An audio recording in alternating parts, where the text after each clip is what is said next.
Hi, Sagittarius Sun and Rising. Welcome to your November 2023 Astro Update.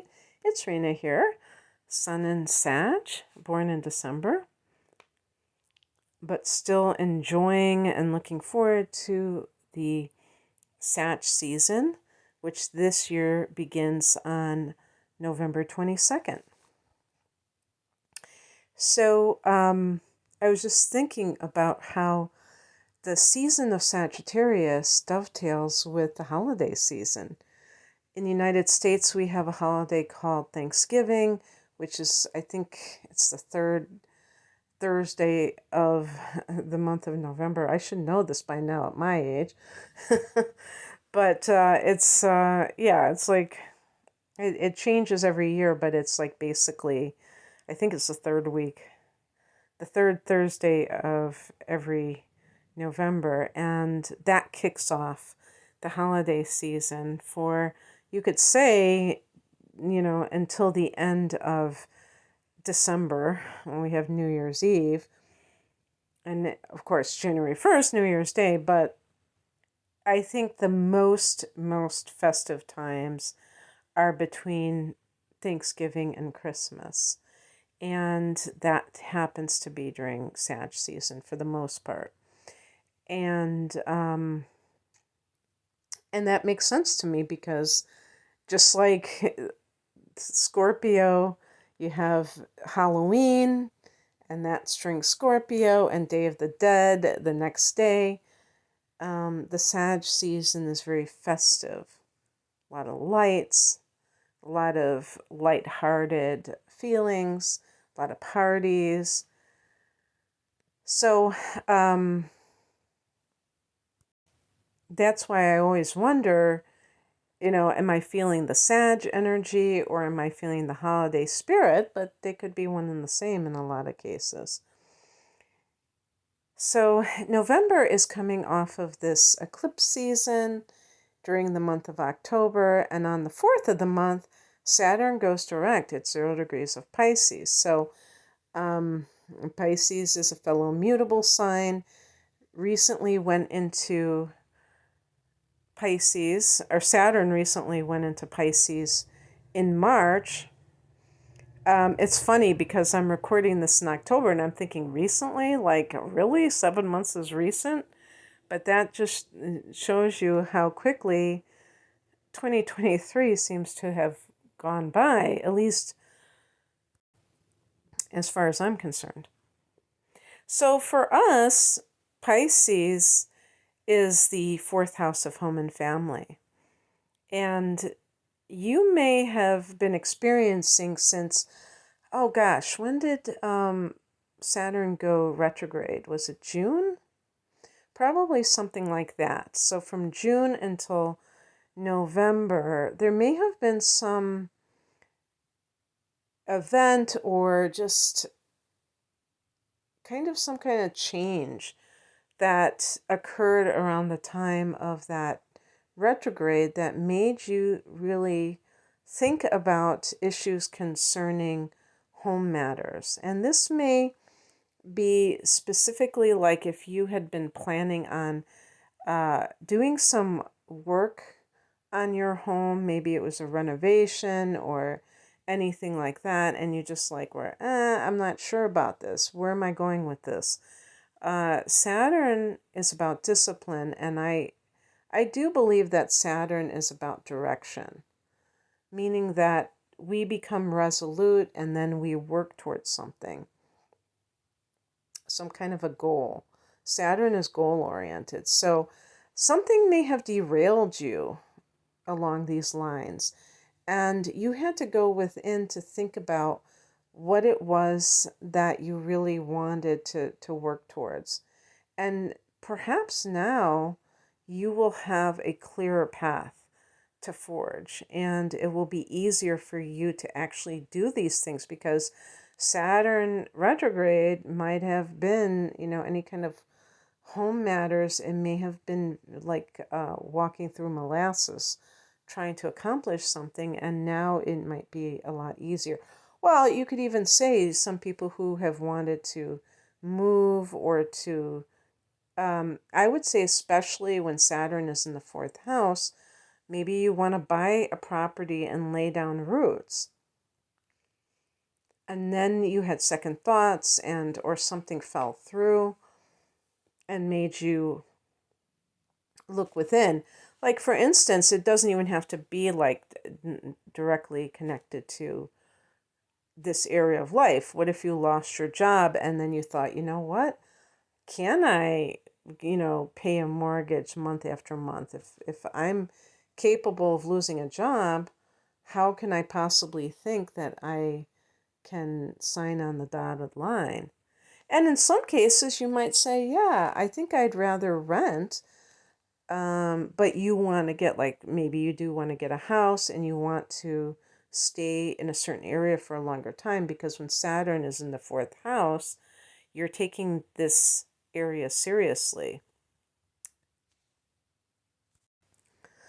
When Saturn is in the fourth house, there may be some sort of duty that you feel you have to fulfill as it pertains to parents and with the mother, as far as I'm concerned, specifically, although some people have placed the father as the connection with the fourth house, but we could say the family of origin. And by the way, I mean, this does not necessarily mean in all cases taking care of that parent. It could be that there are some boundaries that you have to set. Maybe you let go of these boundaries, because I would say with Sagittarius that we are very forgiving people. We are very lenient, I think, overall. And sometimes that can work against us, and we have to be very strict. We have to be very serious about it. And with boundaries, yes, you have to be serious. You can't be kind of all over the place. So maybe that has led some Sages to not being vigilant about some kind of violation of those boundaries that took place. On the 8th, Venus goes into Libra, and this is a friendly angle. Remember that in October, I'm pretending that this astrological event is in the past, but actually, as I record this, on October 9th, it's in the future. So for those listening before October 14th, the solar eclipse in Libra. That is October 14th, and that is a friendly angle to Sag called a sextile, which is 60 degrees. And, it's 2 signs away. And this is the 11th house for Sag, which is a house of hopes and wishes, friendships and groups, and gains. That's another thing. Meaning that your profits from your business or your career. So with this Venus transit in this area, this could be the payoff, the big payoff, where you are seeing maybe you're gonna have a great month financially. If you're single, you never know. You might meet a love interest through your friends, through a group that you have belonged to. On the 13th, the new moon at 20 degrees of Scorpio is happening, and this is the 12th house for Sag. So the 12th house is one of those places that's hard to talk about. Okay, well, this is what you're going to do, because this is a hermit's house. This when the sun goes into the 12th house, which happens during the October new moon in Scorpio, that's a period of time when you just feel kind of like contemplative. And the new moon here can be maybe feeling a sense of rebirth spiritually, I guess that can always be a possibility. Maybe you do something new in that direction, go to a new spiritual center, adopt a new spiritual practice. Maybe, start, and that could even just include spending more time alone. Yeah, things of that nature. On the 22nd, the sun goes into Sag, and 2 days later, we have Mars going into Sagittarius. So that mojo coming back to Sag. Feeling like you're getting all your strength back if you have been feeling a bit drained during the month before your birthday. If you're Sag rising, this can also apply because the first house is the body, and you might be feeling more energized too. Mars in the first house may be some kind of physical activity that you are initiating because it just kind of is spontaneous. Of course, if you listen to this first, it might be more conscious, but yeah, it's just Mars in the first house, you just feel maybe even confident, perhaps even cocky, and even a bit aggressive or impatient, pushy. So watch out for that aspect. But I do think that overall it can be a great time to have Mars in one's own sign for that reason alone, that you just, may have feel more energized. And then on the 27th, we have a full moon, an early full moon at 4 degrees of Gemini. So in that opposite sign, opposite house, so that would be the 7th house of committed partnership. But I do believe that for a lot of you, this may fall in the 6th house of work.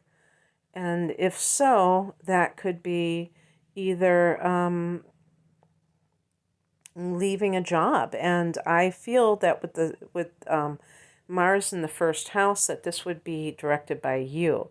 Not necessarily getting fired, but quitting. But I will say that if you are a bit aggressive, who knows? Maybe there is that element of some sort of incident that almost incites that. Like maybe you're kind of like daring the employer to fire you, and then who knows, maybe they do in certain cases. But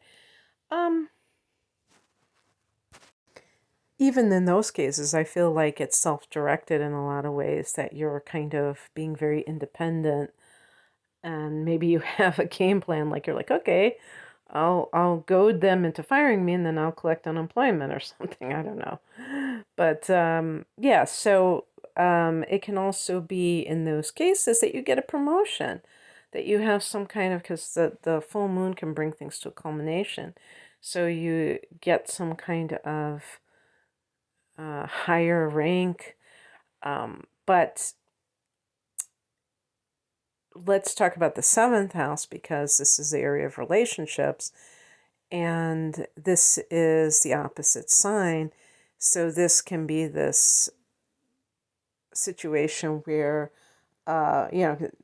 whenever there's a full moon, the sun is in the first house, in the opposite, I should say, in the opposite sign. So this is the first house. So it's really about honoring your own needs in the context of a relationship. But with the full moon, it could be like realizing something. If some secret comes out that affects a relationship, do you just like sweep it under the rug, or do you, in some cases, leave because you realize that you don't have that desire to be in that situation anymore? And so there might be some of that coming up of like, I need to honor myself. And it doesn't have to be like a marriage. I mean, the 7th house is a marriage house, but it could also be a house, the house of a partnership for work, and you feel like you're doing the lion's share of the work and you're tired of that. You feel like you deserve more respect. You're being taken advantage of, that kind of thing. So, and if you've had any kind of legal case that might be settled, could be some kind of resolution to that.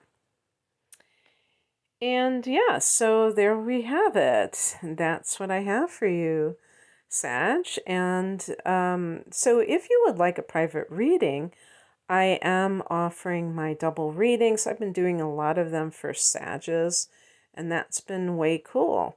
The deep dive reading is great for this time of year because this is when we're having the solar return. We're thinking about the future. And in astrology, when we talk about the transits, we think about what are going to be the emerging themes. That's what I really like to call that. I do, give dates and things like that for the transits, but I like to look at the astrological trends as it pertains to the natal chart. So I have this reading that's a package deal called the deep dive reading, which is at least an hour of natal chart interpretation with an hour of transits for the upcoming 12 months. And this is for $85.85. That's in US dollars. And I think that's quite a good deal for at least 2 hours. And then I have one called the whole enchilada that also throws in a full-length tarot reading. And I also have another package deal with the natal chart interpretation and a tarot reading called the combo platter. And I have individual readings for love, career, and even understanding your child better. You can find out more information at the link below. I'm at rainamoonastrology.com. Thank you for listening. Have a great month. Bye.